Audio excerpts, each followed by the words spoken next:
Soyez les bienvenus sur la chaîne de Déborah Lève-toi, les Déborah qui s'élèvent afin que les Jaël se manifestent. Que Dieu vous bénisse. Encore une fois, nous sommes ici au pied du Seigneur parce qu'il y a des paroles pour nous. Et aujourd'hui, Dieu m'a mis à cœur une parole, un encouragement pour quelqu'un. Et le titre aujourd'hui de la parole que Dieu m'a mis à cœur, c'est « Sa promesse tient toujours ». Dieu m'envoie de dire à quelqu'un, de nous dire que sa promesse tient toujours. Quelle que soit la situation que tu traverses, peut-être c'est dans le ministère, Dieu t'a dit que femme de Dieu, je vais t'utiliser et c'est comme c'est le contraire qui te présente devant toi. Dieu m'a envoyé pour te dire que sa promesse tient toujours. Quel que soit si c'est dans ton foyer, pour la vie de tes enfants, dans ton boulot ou de la vie de ton mari, le ministère, quelles que soient tes études, quelle que soit la promesse que Dieu t'a donnée. Et peut-être aujourd'hui, tu te trouves et la situation montre comme si c'est le contraire de ce que Dieu t'a promis. Et tu te poses des questions. Dieu m'envoie pour te dire, pour te rappeler que sa promesse tient toujours. Et aujourd'hui, on va regarder la vie de Moïse et on va voir quelques étapes. Comment on va faire pour garder toujours cette parole que Dieu nous a donnée et au même temps, le physique se montre comme si cette promesse ne peut jamais se réaliser dans notre vie. Et avant de rentrer dans le vif des sujets, je veux qu'on se rappelle aussi que quand Dieu nous donne une promesse, il nous prépare aussi pour la promesse. C'est-à-dire, chaque fois que la parole sort de la bouche de Dieu, nous tous on sait qu'il ne peut pas revenir à lui sans avoir fait ce que lui, il a demandé de faire. Mais il y a d'autres travail à faire. Dieu entend de préparer l'accomplissement de la promesse, mais au même moment, il nous prépare aussi pour la promesse.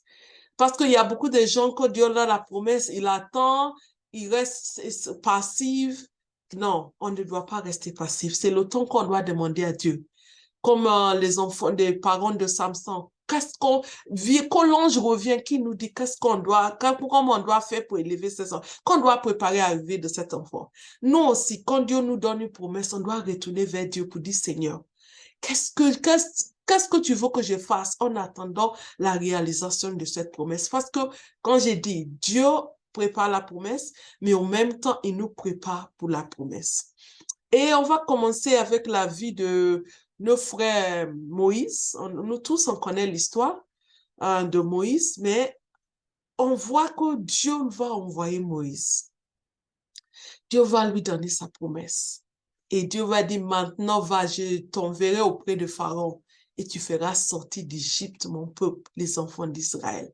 Ça, c'est la promesse que Dieu a donnée à notre frère Moïse. Mais c'est pas parce que Dieu a donné la promesse que maintenant va passer par la roulette. Non. Moïse aussi était confronté à des situations où ça semble, physiquement parlant, comme si cette promesse était le contraire. Comme si, Dieu, est-ce que vraiment c'est toi qui as dit? Mais on a vu que cette promesse est vraiment venir à l'accomplissement. Pourquoi? Parce que c'est Dieu qui a fait la promesse. Parce que sa parole ne revient pas à lui sans avoir accompli ce pour laquelle il a envoyé. Dans ce cas, on va regarder Exode 5, verset 19 à 20. Des situations que Moïse, notre grand frère Moïse, a raconté aussi. Cette promesse a été donnée. Moïse a cette promesse. Et même Dieu a pris le temps aussi de préparer Moïse pour cette promesse. C'est-à-dire, depuis sa manière qu'il est né même, Dieu l'a protégé, Dieu l'a gardé, mais en même temps, Dieu aussi au temps de le préparer, et Dieu en train de préparer l'accomplissement, la sortie des enfants d'Israël en Égypte, et en même temps, Dieu en train de préparer Moïse pour cette promesse. Mais quand on vient maintenant, Exode 5, verset 19 à 20, on voit maintenant une situation se présente qui fait comme si c'est le contraire de ce que Dieu a dit à Moïse. Et si on lit verset 19, c'est toute l'histoire de la sortie d'Égypte, mais à cause du temps, on va sauter pour prendre certains versets. Les souverains d'Israël se virent dans une très mauvaise situation, puisqu'on refuse de leur réduire la quantité de briques à livrer chaque jour. Verset 20. En sortant de chez le Pharaon, ils sont pris à Moïse et à Aaron. Il les attendait. Il leur dit, que l'Éternel constate ce que vous avez fait et en soit juge. À cause de vous, le Pharaon et ses gens ne peuvent plus nous supporter. Vous les avez mis l'épée en main pour nous tuer. Alors Moïse se retourna vers l'Éternel et lui dit, ô Seigneur, pourquoi fais-tu du mal à ce peuple? Pourquoi donc m'as-tu envoyé ici? Depuis que je suis venu trouver le Pharaon pour lui parler en ton nom, il a maltraité ce peuple et tu n'as rien fait pour délivrer ton peuple. Il avait une situation. Moïse, Dieu l'a envoyé, il a obéi, il a cru en la parole de Dieu. La Bible dit qu'il est parti avec sa femme et son fils.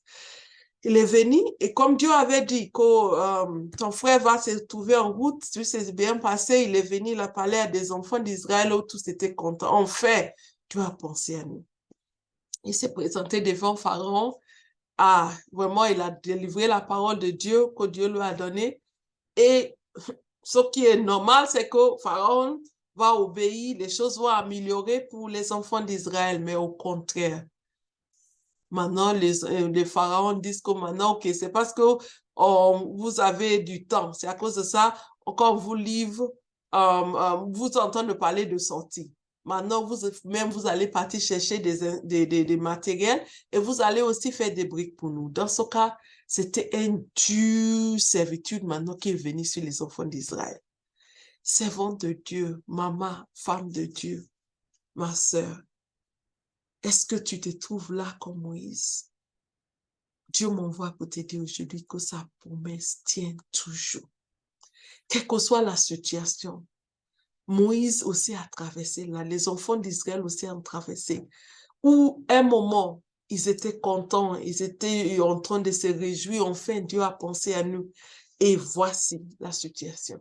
Et Moïse même est retourné vers Dieu. Il dit, Seigneur, depuis que tu m'as envoyé, ça fait de empire au lieu que ça s'améliore. Mais il ne faut pas qu'on oublie que c'est lui qui a fait la promesse est fidèle. Et c'est à cause de ça qu'il m'envoie aujourd'hui pour t'encourager que sa promesse tient toujours.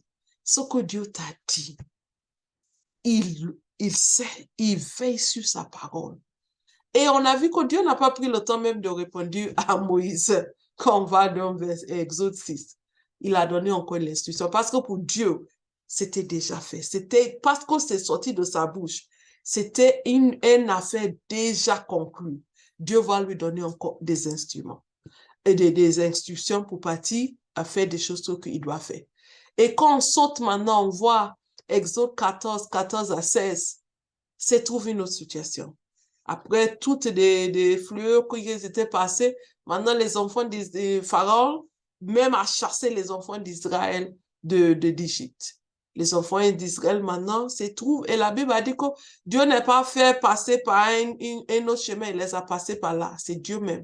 Dans ce cas, c'est pas pour dire que les enfants d'Israël étaient en désobéissance, non. Ils sont arrivés maintenant, la mer Rouge devant eux, et les pharaons et ses amis ont changé d'affaires, les enfants des Égyptiens derrière eux. Et quand on voit dans 14 et 16, l'Éternel combattra, et c'est Moïse qui parle ici. Parce que Moïse était convaincu, il ne savait pas à ce moment comment Dieu va faire. Mais Moïse était convaincu que parce que Dieu a dit, ce qu'il a dit tient toujours. C'est Moïse qui va parler, l'Éternel combattra pour vous et vous gardez le silence. Moïse n'avait pas encore vu, mais son langage va avec la parole de Dieu. Et nous aussi, on va voir dans les certains points comment on va faire, les attitudes qu'on va tenir en attendant l'accomplissement de la promesse de Dieu. Et l'Éternel, verset 15, l'Éternel dit à Moïse, pourquoi ce cri? Parle aux enfants d'Israël qu'ils marchent. Il y a certains versets qui disent qu'il avance. Ah, Seigneur, avance où? Et des Israélites des Égyptiens sont derrière nous. Oubliez-vous, nous, c'est la mer Rouge, avance où? Mais c'est Dieu qui donne l'instruction. C'est le temps comme ça, la foi en Dieu maintenant agit. C'est la foi maintenant qui va nous faire transpéter. Parce qu'il nous a dit que sa promesse tient toujours. Ou tu vois comme si c'est le contraire, mais Dieu te dit avance.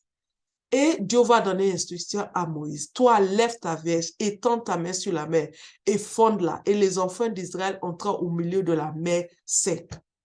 Ça dit, les enfants, c'est pas comme nous aujourd'hui, au moins on a lu la Bible, on sait qu'au moins dans le passé, Dieu a fondu la mer. Dans ce cas, c'est comme un encouragement pour nous aujourd'hui. Mais à leur temps, il n'y avait pas une Bible qui va leur dire que Dieu avait fait ça dans le passé. Ça, on doit croire à la parole de Dieu. Parce que Dieu est le même hier, aujourd'hui et l'éternellement. C'est-à-dire, même si ta situation, peut-être c'est pas écrit dans la Bible, peut-être tu n'as pas entendu quelque part où Dieu, mais si Dieu t'a donné sa promesse, compte sur cette promesse. Et c'est à cause de ça, Dieu m'envoie. Aujourd'hui, c'est une parole d'encouragement pour nous tous. Pour dire comment sœur, quelle que soit la situation que tu es en train de traverser, ou tu es en train de voir la contraire de ce que Dieu t'a dit, reste assuré que sa promesse, on ne parle pas de la promesse d'un homme, on ne peut pas parler de la promesse d'un pasteur, on ne peut pas parler de la promesse d'un homme de Dieu, on dit la promesse de Dieu. Sa promesse tient toujours. Et quand on continue, Exode 15, verset 1 à 3, on voit l'accomplissement de cette promesse. C'est vrai, la route était longue. Il y avait des situations comme l'impossible. Mais les enfants d'Israël ont sorti comme Dieu avait promis. Alors, Exode 15, 1 à 3. Alors Moïse et les enfants d'Israël chantaient ce cantique à l'Éternel. Et j'ai pris que chaque personne ici on doit arriver là où nous aussi, on va chanter ce cantique à l'Éternel. Il dit, je chanterai à l'Éternel car il a fait éclater sa gloire. Il a précipité dans la mer le cheval et les cavaliers. L'Éternel est ma force et le sujet de mes louanges. C'est lui qui m'a sauvé. Il est mon Dieu. Je le célébrerai. Et il est le Dieu de mon Père. Je l'exhorterai. L'Éternel est un vaillant guerrier. L'Éternel est son nom. Ça, c'est les enfants d'Israël qui ont eu à fuir la fidélité de Dieu. C'est-à-dire quand on commence le chapitre, depuis que Dieu a dit à Moïse, jusqu'à ce qu'on est arrivé au chapitre 15, il y avait des situations qui se sont passées. Il y avait des temps comme si le contraire de ce que Dieu a dit était présenté. Il y avait des temps comme si, la parole de Dieu ne peut pas se réaliser. Mais parce que Dieu a dit, Moïse a cru en la parole de Dieu. Il a dit à des enfants d'Israël, il dit, gardez vos silences. L'Éternel, il était convaincu que l'Éternel va combattre pour nous. Et nous voici ici, Exode 15 et à 3, qu'ils ont un chant nouveau. Ils entendent louer le Seigneur. Ils entendent chanter parce que Dieu, sa promesse tient toujours.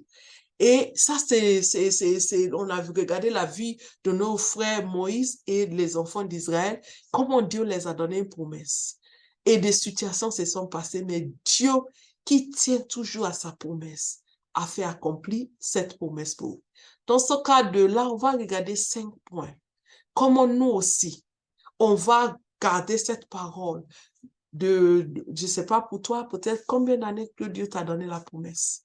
Je ne sais pas, pour toi, c'est un mois, peut-être c'est une journée, c'était pour 2 semaines. Il y a des personnes, peut-être c'est 17 ans. Il y a des personnes, peut-être c'est 20 ans. Tu attends la promesse de Dieu. Mais comment on va faire pour comme les enfants d'Israël, afin que nous aussi, on puisse arriver là où on va chanter un chant nouveau, là où on va voir, on va témoigner de grandeur de Dieu, parce que notre Dieu est Dieu. Dans ce qu'on va regarder 5 points. Des attitudes, qu'est-ce qu'on doit faire en attendant la promesse, parce que Dieu entend de nous dire que sa promesse tient toujours, et celui qui a promis de faire la promesse est fidèle.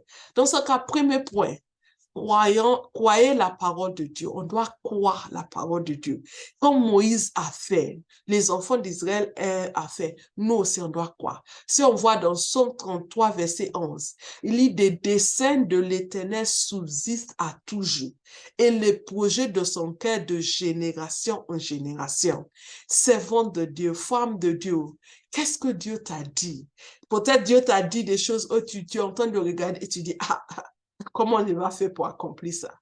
Moïse aussi a posé cette question. Il a dit à Dieu que les enfants d'Israël ne peuvent pas me croire. Même quand il est parti, même, la situation s'est tournée à l'autre sens. Mais on doit croire. Et je répète, Psaume 33, verset 11. Première chose qu'on doit faire, quand nous sentons d'attendre l'accomplissement de la promesse de Dieu, quand nous sentons de rester accrochés à la promesse de Dieu, pour dire que sa promesse tient toujours, on doit croire la parole de Dieu. Qu'est-ce que Dieu t'a dit? Il c'est bon même d'écrire ça quelque part, ou de souligner ça dans ta Bible, ou d'écrire ça quelque part, où tes yeux peuvent voir ça de temps à autre. On doit méditer. Là, Josué 1, verset 8, il a dit, mais on doit méditer de cette parole. Cette parole, on doit croire en ça. Qu'est-ce que Dieu t'a dit? Est-ce que Dieu t'a dit qu'il va t'utiliser pour faire des grandes choses pour lui dans les nations? Et peut-être là où tu es même, tu n'as même pas, pour commencer même, c'est difficile, sachant que si Dieu t'a dit de faire, je répète cette parole, Psaume 33, verset 1, il dit, le dessein de l'Éternel subsiste à toujours. Et les projets de son cœur, de génération en génération. Personne ne peut pas changer ce que Dieu t'a dit de toi et de moi. Dans ce cas, nous aussi, tout ce qu'on doit faire, on doit croire. Moïse a cru. C'est vrai que le chemin n'était pas facile. C'était pas, dit, ils ont fait des choses, mes parents vont dire, oui, aujourd'hui, ça ressemble comme si tout allait bien. Demain, il change son cœur, et les enfants reviennent à zéro. C'est comme s'il prend un pas devant et prend 4 pas en arrière.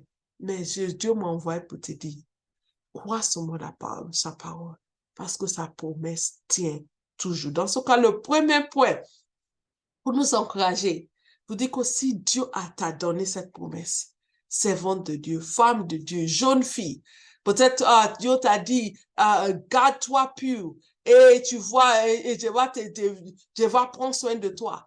Et c'est toi-même qui n'arrives pas à voir des choses même nécessaires de ta vie. Et tu vois tes copines en train de sauter à gauche, à droite, ils vivent, qui ne glorifient pas Dieu.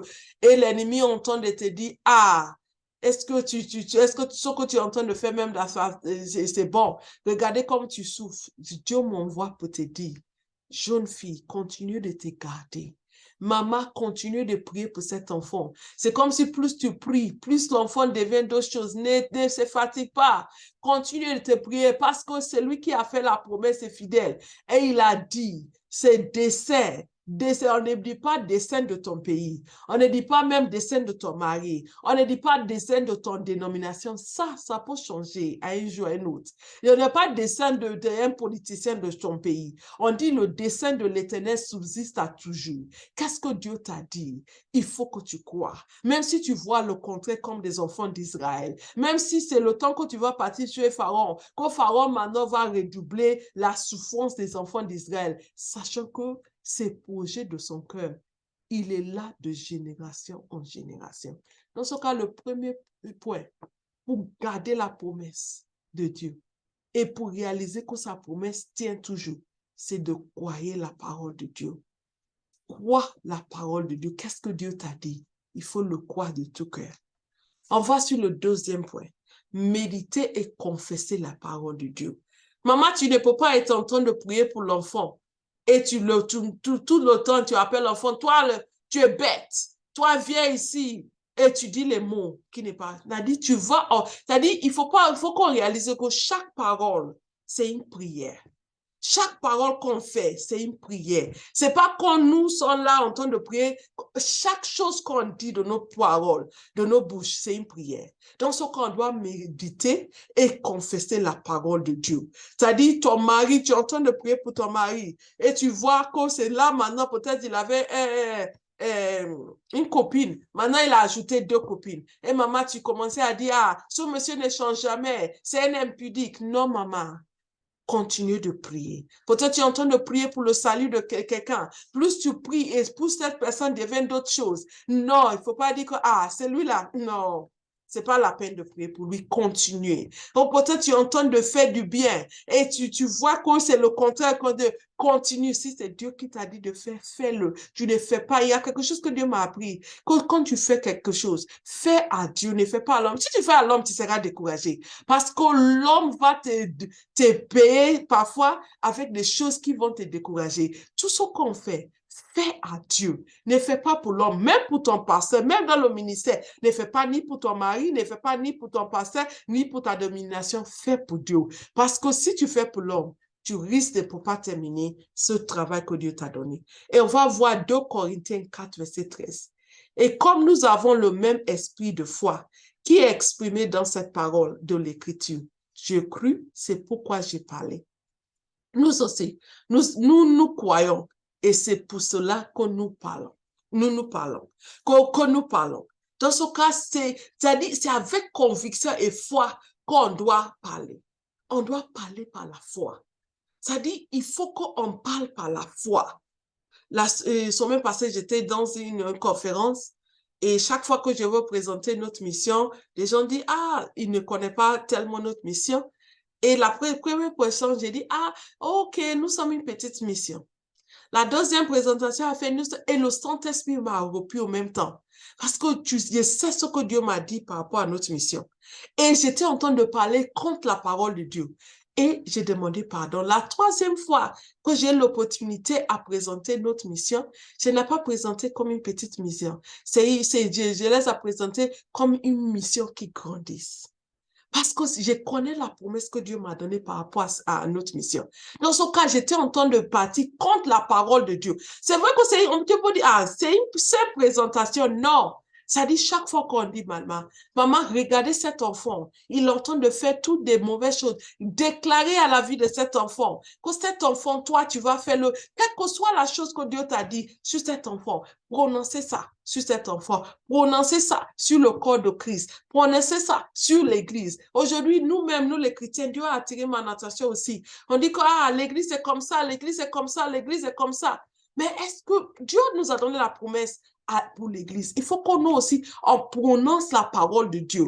Dieu dit que l'Église sera prête. Il faut qu'on prononce des bonnes choses sur l'Église aussi. Parce que parfois, on prononce des mauvaises choses sur l'Église. Non, Dieu a dit des bonnes choses pour l'Église. Nous aussi, on doit prononcer. Donc, on doit méditer et confesser la parole de Dieu. Tu vas chez le médecin dit quoi? Tu es telle maladie. Toi aussi, tu dis, moi aussi, j'ai une maladie qui ne guérit pas. J'ai combien? Ça dit, ne prononce pas ce que le médecin a dit. On ne dit pas de nier ce que le médecin a dit. Oui, suis les instructions, mais prononcez la vie. Que, je ne mourrai pas, je vive pour prononcer la bonté de Dieu sur la terre des vivants. Dans ce cas, nous aussi, on doit méditer et confesser la parole de Dieu. Maman, qu'est-ce que Dieu t'a dit? Même si les gens moquent de toi, même si les gens regardent contre toi. Une servante de Dieu m'a donné une histoire. Elle partait dans un pays. Tout le monde cherchait à quitter dans ce pays. Et les gens lui disaient, pour vous, nous tous, on cherche à... Ça, c'était des chrétiens. Nous, on cherche à quitter et vous rentrez. Il dit, oui, parce que ce pays a besoin de moi. Mais à ce moment, c'était comme le contraire. Mais elle a prononcé jusqu'à ce que c'est devenu sa réalité. Dieu t'a appelé de faire l'œuvre de Dieu. Maman, tu pries. Peut-être c'est un groupe de prière et c'est une seule personne qui vient. Ne sois pas découragé. Et peut-être donc Dieu t'a montré que tu seras en train de faire ce groupe de prière. Il aura des temps et temps de personnes. Maman, prononce ça. Pour ton foyer, prononce ça. Pour tes enfants, prononce. Jeune fille, ne sois pas découragée à l'université. Les gens moquent de toi. Ils te regardent comme si tu es derrière. Non, vois, prononcer ce que Dieu t'a dit. Il dit, tu seras la tête et pas la queue. Il dit, tu seras devant, pas derrière. Prononce ta parole de Dieu. Dans ce cas, la première chose, on doit croire la parole de Dieu. Deuxième, on doit méditer et confesser la parole de Dieu. Troisième, on doit agir selon la parole de Dieu. Là, on va voir Jacques 2, verset 17. Il en est ainsi de la foi. Si elle n'a pas des œuvres, elle est morte en elle-même.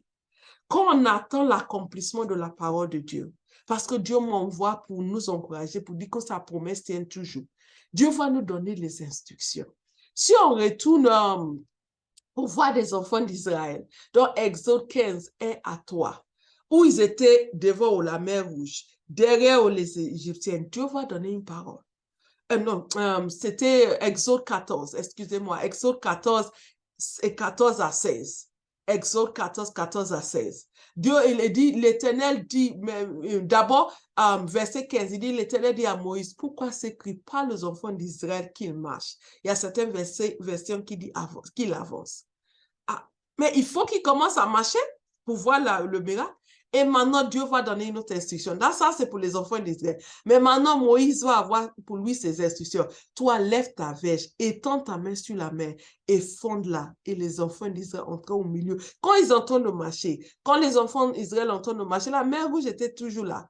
Quand ils étaient en train de marcher, Dieu a dit à Moïse ce qu'il doit faire. Et c'est dans Somme, David nous explique que c'est quand la mer rouge les a vus, il a fui. Dans ce cas, nous aussi, quand il a l'instruction servante de Dieu que Dieu t'a donnée, je me rappelle très bien le témoignage d'une servante de Dieu. Elle demandait à Dieu d'envoyer son mari, un homme qui craint du Seigneur. Et le janvier, Dieu lui a dit commencer à danser.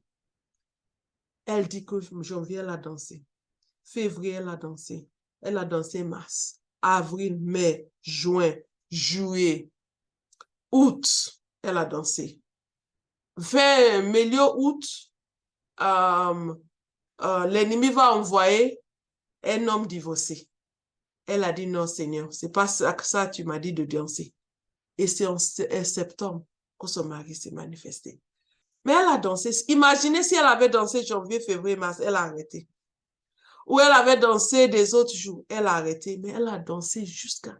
J'ai entendu aussi témoigner une autre servante de Dieu qui attendait et Dieu lui a dit ce dimanche, tu vas s'habiller en tout blanc pour partir à l'église. On dirait, si je me rappelle bien du témoignage, même le bouquet de fleurs a demandé ça, elle a demandé pardon du Seigneur, pardon. C'est tellement scandaleux. Elle a emballé le bouquet de fleurs comme ça et elle a gardé ça dans une plastique. Même s'est habillée en blanc, elle est partie. Et c'est après ça, son mari s'est manifesté. Servons de Dieu, maman et jeune fille, Dieu va nous donner les instructions. Et parfois, ces instructions, ça ne fait pas de sens. Comment Dieu, tu vois la mer rouge devant toi, tu dis à des enfants d'Israël de marcher. Mais la Bible dit, la foi, parfois, ça ne fait pas du sens. Les choses de Dieu sont différentes.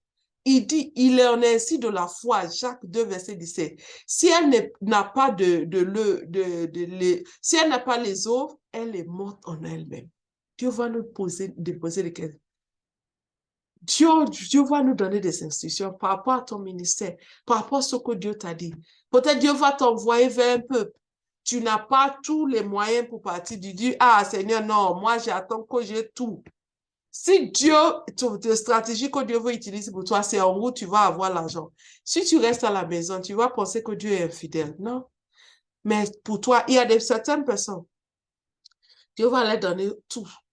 Moi, quand je voulais partir en l'école missionnaire, Dieu m'a fait comprendre qu'il y a certaines personnes, ils vont avoir tout avant de partir. Mais pour moi, c'est en partant que je vais avoir. Et c'est ce style que Dieu utilise pour moi. Quand j'ai besoin de quelque chose, Dieu pourvoit. Dans ce cas, il faut connaître des instructions que Dieu te donne. Il y a certaines personnes, Dieu va leur donner tout avant de les envoyer vers les nations. Il y a certaines personnes, c'est en partant. Il y a certaines personnes, même c'est quand ils vont arriver, que Dieu va les donner. Chacun de nous, Dieu travaille avec nous d'une manière différente.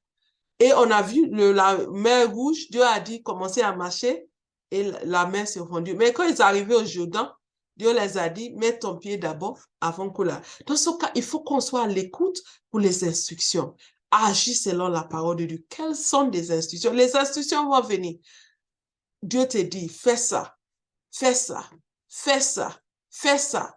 Toute cette instruction, c'est Dieu sait pourquoi il nous dit, quand nous, on voulait se marier, tout l'argent que mon mari me donnait pour garder. Un jour, Dieu s'est levé, Dieu m'a dit, va s'aimer. Dieu m'a donné le nom du ministère que je dois partir s'aimer. Quand je suis partie s'aimer, ça me restait que les transports pour rentrer chez moi à la maison. Ça fait pas de sens. On était des missionnaires en plein temps. On n'avait pas de soutien chaque mois. Dieu l'avait béni, il m'a donné l'argent à garder. Dieu maintenant m'élève, me dit, va s'aimer ça. À ce moment, ça ne faisait pas de sens. Mais grâce à Dieu, j'ai obéi. Dans ce cas, quel que soit ma servante de Dieu, quelle est l'instruction que Dieu t'a dit? Tu dis quoi? Depuis, j'ai cherché le Seigneur, on ne voit rien dedans. On sait le Seigneur, on ne voit. Est-ce que tu as obéi? D'abord, est-ce que tu as pris le temps d'écouter? Est-ce que tu as obéi à des instructions que Dieu te donne? Parce que quand Dieu m'a envoyé, pour te dire que sa promesse tient toujours. Et le quatrième point, on a regardé, premier point, croyez à la parole de Dieu. Deuxième, méditer et confesser la parole de Dieu. Troisième, agir selon la parole de Dieu. Quatrième, visualiser le miracle. Il faut qu'on visualise le miracle. Tu n'as pas besoin, c'est-à-dire, il faut, avant même que le jour arrive, tu vois, comme la servante de Dieu, elle a dansé, elle dit qu'elle restait devant son miroir. Elle dansait, elle imaginait le jour de son mariage. Elle a dansé janvier jusqu'au fin d'août, et c'est en septembre que son mari s'est manifesté. Et aujourd'hui, ils se sont mariés, ils sont en train de faire l'œuvre de Dieu. Genèse 15, versets 5 à 6. Ça, c'est notre père Abraham. Il dit, après l'avoir conduit dehors, c'est Dieu qui conduit Abraham. À ce moment, Abraham n'avait pas des enfants. Il dit, regarde vers le ciel et compte les étoiles. Si tu peux les compter, et il lui dit, telle sera ta postérité. Abraham eut confiance en l'Éternel, qui le lui imputait à justice. Abraham, Dieu l'a fait sortir, puis il commence à visualiser. Il dit, toi, tu demandes pour un enfant. Maintenant, sors, regardez ce que j'ai pour toi, la promesse que regardez, visualisez le ciel, regardez toutes les étoiles. Dans ce cas, nous aussi, on doit visualiser. Le ministère que tu fais, visualise ce que Dieu t'a dit de faire. L'enfant que Dieu t'a donné, visualise l'enfant vivant selon la manière de Dieu. Il faut qu'on visualise. Quelle est la promesse que Dieu t'a donnée? Et tu vois le contraire, mais avec des yeux de foi. Visualise ce que Dieu t'a dit. C'est vrai, devant toi, peut-être l'impossible est là, mais avec tes yeux de foi, regardez et voir ce que Dieu t'a dit, ce que Dieu t'a promis, parce que c'est là que ça va t'encourager pour tenir bon et continuer avec la marche que Dieu a présentée de toi. Et le cinquième point, louez-le avant de recevoir. Beaucoup de nous, on attend que c'est le jour qu'on va voir le miracle, qu'on loue le Seigneur. Non. On va voir 2 Chroniques 20, 21 à 22. Les enfants d'Israël qui ont loué avant de voir la victoire. Ça, c'était les enfants d'Israël. L'ennemi est venu contre eux. Ils n'avaient même pas de force. C'est-à-dire, avec leur propre sagesse, ils ne pouvaient pas vaincre parce que les ennemis étaient beaucoup. Mais voir verset 22. Puis, excuse-moi, d'accord, avant le peuple, il nomma des chantes qui revêtus d'ornements sacrés et marchaient devant l'armée, célébrant l'Éternel et disant, louez l'Éternel, car sa miséricorde, excuse-moi, Dieu a toujours. Au moment où on commençait les chants et les louanges, l'Éternel plaça une embuscade entre les fils d'Ammon et de Moab et ceux de la montagne des Sire, qui étaient venus contre Juda, et ils furent battus. Ils ont commencé à louer le Seigneur. Ah, ça ne fait pas de sens. Vous partez devant des ennemis, les ennemis qui sont plus que vous, plus forts que vous, et Dieu vous dit, il faut danser, il faut chanter. Dieu nous interpelle aussi.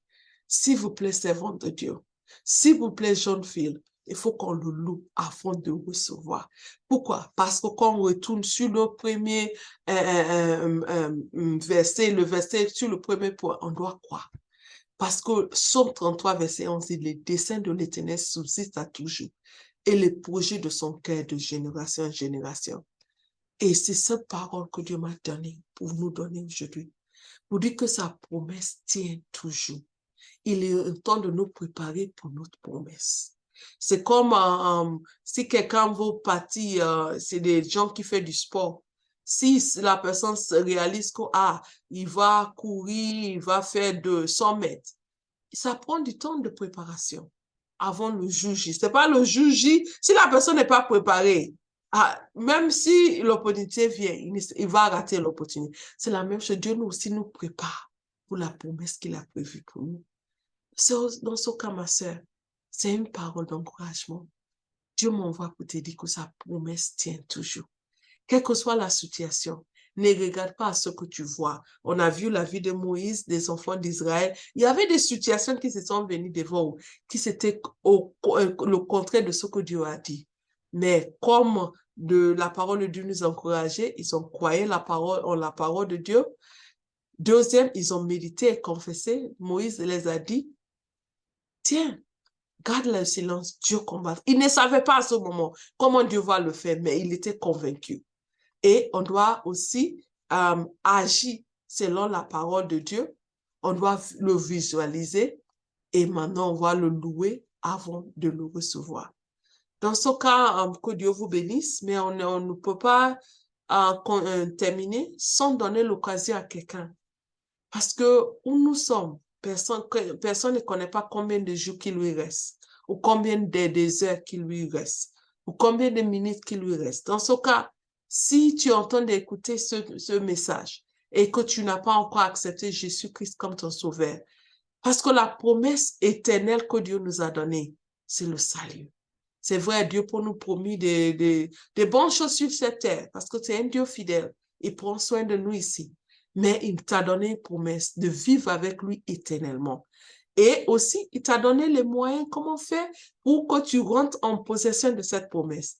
Il dit seulement si tu crois de ton cœur et tu confesses de ta bouche que d'abord tu es pécheur, que c'est lui qui est le sauveur, que par ta propre force, tu ne peux pas te sauver, mais par le don parfait de Dieu, tout est déjà payé et tu le recevras. Il dit qu'il te donne le pouvoir de devenir enfant de Dieu.